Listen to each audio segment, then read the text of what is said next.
Okay, we're in Selston, Croydon.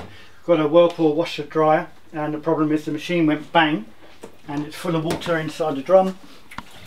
So we need to find out why it went bang and nothing works.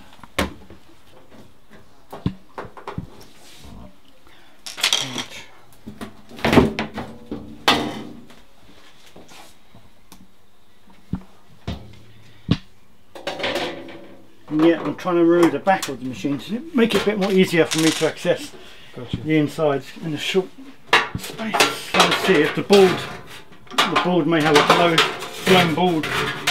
Okay, that's a PCB board. Yeah. Right.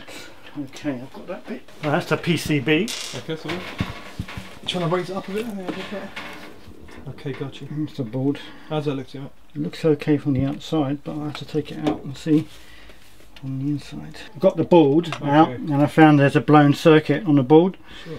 I've checked the element. The element is okay, it's not a short circuit. Good. I've removed the plug from the motor and checked the motor. There's no problems leaking to earth, so it's just the PCB board's blown. Okay, so replacement board. Yep, that's it. The diagnosis, yeah? Diagnosis, replacement board. Good.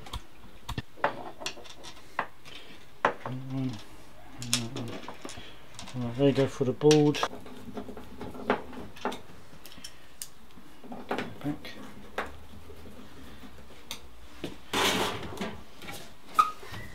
Oh, that's it.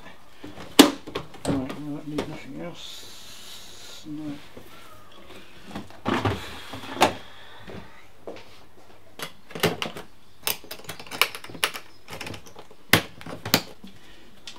Whirlpool.